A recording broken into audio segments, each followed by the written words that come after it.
ಎದುರು ಅಧ್ಯಕ್ಷ ಸ್ವಾಮೀಜಿಗಳನ್ನ ಮಾಡ್ರಿ ಅಂತ ಎದುರು ಅಧ್ಯಕ್ಷ ವೀರಶೈವ ಮಹಾಸಭಾ ಯಾಕ್ರೆ ಸಾಕಾಗಲ್ಲ ಅವ್ರಿಗೆ ಏನು ಮಾಡೋರದ.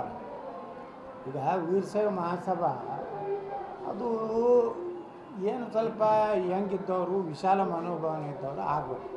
ಸಾಕು. ಈಗ ಯಡಿಯೂರಪ್ಪ ಶಾಮನೂರವರು ಇದು ಆದಮೇಲೆ ಈಗ ಅವ್ರು ಬಿಟ್ಟು ಮನೆಯಲ್ಲಿರ್ಬೇಕು. ಮನೆಯಲ್ಲಿರುವಂಥ ವಯಸ್ಸಿಗೆ ಇನ್ನು ಯಾವುದೋ ಸುಮ್ಮನೆ ಅವರು ಶಾಮನೂರು ಶಿವಶಂಕರಪ್ಪ ಅಷ್ಟು ವಯಸ್ಸಾದರೂ ಅವ್ರು ಆ್ಯಕ್ಟಿವ್ ಇದ್ದರು, ಅವರು ಕ್ರಿಯಾಶೀಲರಿದ್ರು ಏನೇ ಇರಲಿ.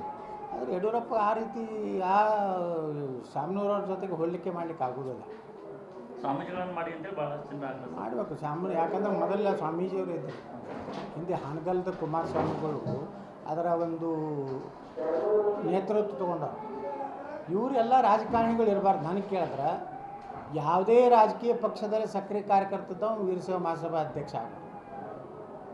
ರಾಜಕೀಯ ನಿವೃತ್ತಿ ಆದವರು ಆಗಬೇಕು.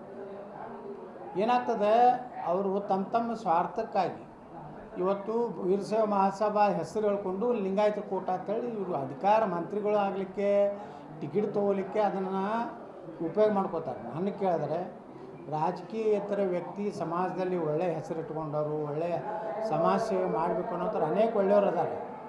ಇವ್ರು ಯಾರೂ ಆಗಬಾರ್ದು. ನನಗೆ ಕೇಳಿದ್ರೆ ಯಾರು ರಾಜಕೀಯ ಒಳಗೆ ಇವತ್ತು ಅಸ್ತಿತ್ವದಾಗ ಅದಾರ, ಈಶ್ವರ ಖಂಡ್ರೆ ಆಗಲಿ, ಯಡಿಯೂರಪ್ಪ ಕುಟುಂಬ ಆಗಲಿ, ಶಾಮನೂರು ಕುಟುಂಬ ಆಗಲಿ, ಯಾರೂ ಆಗಬಾರ್ದು. ಒಬ್ಬರು ಒಳ್ಳೆಯವರು ಅದಾರ, ಸಾಕಷ್ಟು ಮಂದಿ ಅದಾರ. ಒಬ್ಬರು ಮಠಾಧೀಶರನ್ನ ಗೌರವ ಅಧ್ಯಕ್ಷ ಮಾಡಿ, ಒಬ್ರಿಗೆ ಕಾರ್ಯಾಧ್ಯಕ್ಷರು ಒಳ್ಳೆಯ ರಾಜಕೀಯೇತರ ವ್ಯಕ್ತಿ ಇರ್ಬೇಕು. ಕಾಂಗ್ರೆಸ್ ಇರಬಾರ್ದು, BJP ಇರಬಾರ್ದು, JDS ಇರಬಾರ್ದು. ಅಂಥವ್ರು ಮಾಡಿದ್ರೆ ಅದಕ್ಕೆ ಸಮಾಜಕ್ಕೆ ಇಲ್ಲ. ಇವರಿಂದ ಏನು ಇವ್ರು ತಮ್ಮ ಸ್ವಾರ್ಥಕ್ಕಾಗಿ ವೀರಶೈವ ಮಹಾಸಭಾ ಇಟ್ಟು ದಿವಸ ಎಲ್ಲರೂ ಬಳಕೆ ಮಾಡಿಕೊಂಡಿದ್ದು ತಮ್ಮ ರಾಜಕೀಯ ಸ್ವಾರ್ಥಕ್ಕೆ.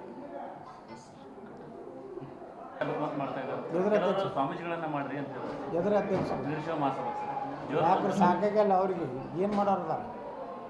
ಈಗ ವೀರಶೈವ ಮಹಾಸಭಾ ಅದು ಏನು ಸ್ವಲ್ಪ ಹೆಂಗಿದ್ದವರು ವಿಶಾಲ ಮನೋಭಾವನೆ ಇದ್ದವರು ಆಗಬೇಕು. ಸಾಕು. ಈಗ ಯಡಿಯೂರಪ್ಪ ಶಾಮನೂರವರು ಇದು ಆದಮೇಲೆ ಈಗ ಅವ್ರು ಬಿಟ್ಟು ಮನೆಯಲ್ಲಿರ್ಬೇಕು. ಮನೆಯಲ್ಲಿರುವಂಥ ವಯಸ್ಸಿಗೆ ಇನ್ನು ಯಾವುದೋ ಸುಮ್ಮನೆ ಅವರು ಶಾಮನೂರು ಶಿವಶಂಕರಪ್ಪ ಅಷ್ಟು ವಯಸ್ಸಾದರೂ ಅವ್ರು ಆ್ಯಕ್ಟಿವ್ ಇದ್ದರು, ಅವರು ಕ್ರಿಯಾಶೀಲರಿದ್ರು ಏನೇ ಇರಲಿ. ಆದರೆ ಯಡಿಯೂರಪ್ಪ ಆ ರೀತಿ ಆ ಶಾಮನೂರವ್ರ ಜೊತೆಗೆ ಹೋಲಿಕೆ ಮಾಡಲಿಕ್ಕೆ ಆಗೋದಿಲ್ಲ. ಸ್ವಾಮೀಜಿಗಳನ್ನು ಮಾಡಿ ಅಂತೇಳಿ ಭಾಳಷ್ಟು ಜನ ಮಾಡಬೇಕು ಶಾಮನೂರು. ಯಾಕಂದ್ರೆ ಮೊದಲ ಸ್ವಾಮೀಜಿಯವರು ಇದ್ದರು, ಹಿಂದೆ ಹಾನಗಲ್ದ ಕುಮಾರಸ್ವಾಮಿಗಳು ಅದರ ಒಂದು ನೇತೃತ್ವ ತೊಗೊಂಡರು. ಇವರೆಲ್ಲ ರಾಜಕಾರಣಿಗಳು ಇರಬಾರ್ದು. ನನಗೆ ಕೇಳಿದ್ರೆ ಯಾವುದೇ ರಾಜಕೀಯ ಪಕ್ಷದಲ್ಲಿ ಸಕ್ರಿಯ ಕಾರ್ಯಕರ್ತದ ವೀರಶೈವ ಮಹಾಸಭಾ ಅಧ್ಯಕ್ಷ ಆಗಬೇಕು.